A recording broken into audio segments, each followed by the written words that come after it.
amen and amen. I think I sang and I lost my voice because this is not the way I was in the morning. Everything is sliding down.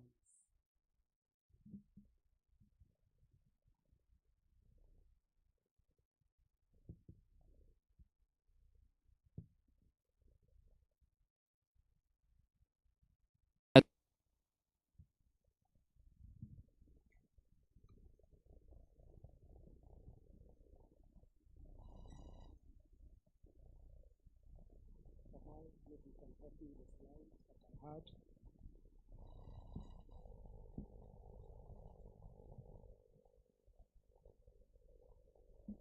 The voice allows to preach.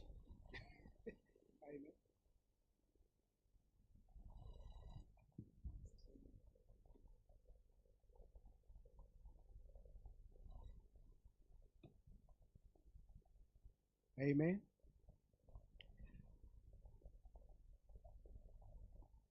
I wanted us to talk about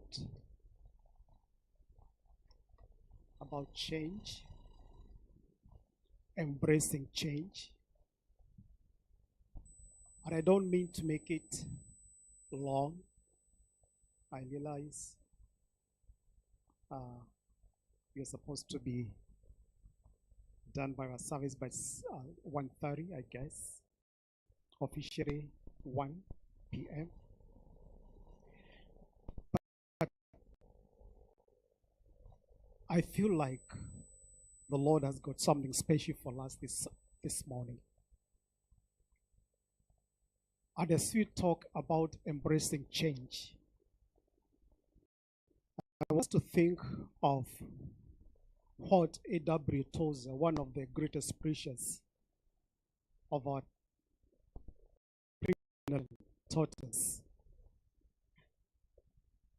So, Kama, if you can give me the next slide. A.W. Tozer said,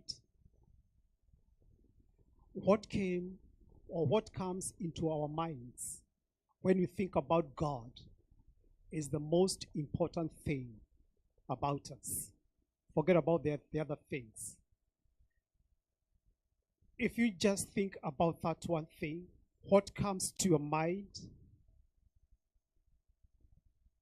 when you think about God is the most important thing about us.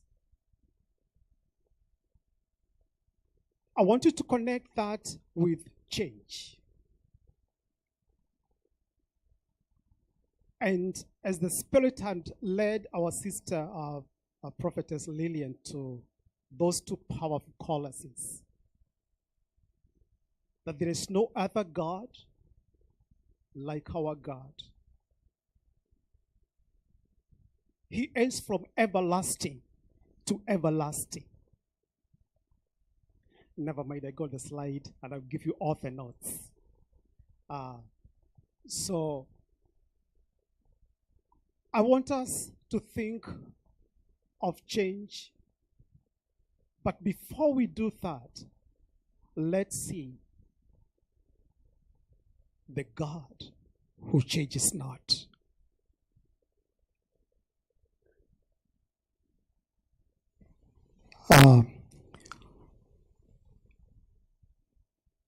If you can leave this place with nothing, don't leave without this one thing. That God has a will for all of us and for the universe. He has a will. And He has given you and me personal will. And so when we talk of change, we are talking of things that God can change according to His will. And we're also talking of change that we change according to our will. But I see a problem. Your will is your will. And God does not override, that is His nature, our will. What I mean is, He sent Jesus to come and die for us on the cross. He gave us the salvation, but not all are saved. Because it takes our will to accept Jesus to save us. God's will is to save all of us. But He's not going to override your will for His will. He calls upon us to submit our will to His will. That's the only time that we can get saved.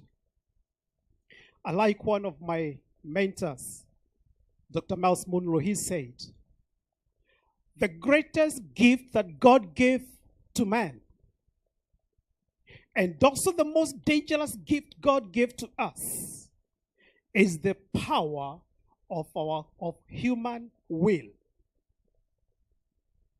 Because the power of human will can stop God from accomplishing His purposes here on earth.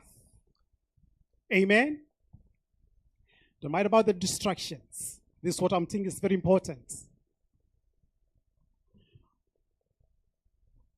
God's original intent when He created the heavens and the earth was for the heaven to rule the earth.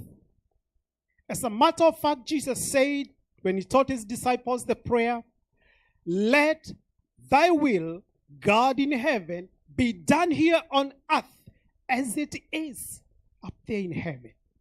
That is God's will. And I said there's a problem because His will cannot be done here on earth because He had said, I have given the dominion on earth to humanity.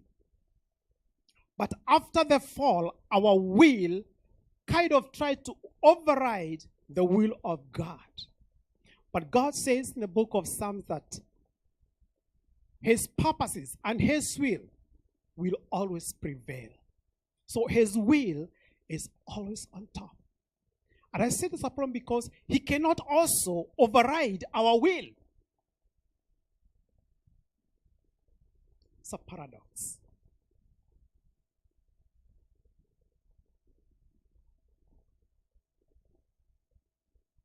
God in heaven wants to do something on earth.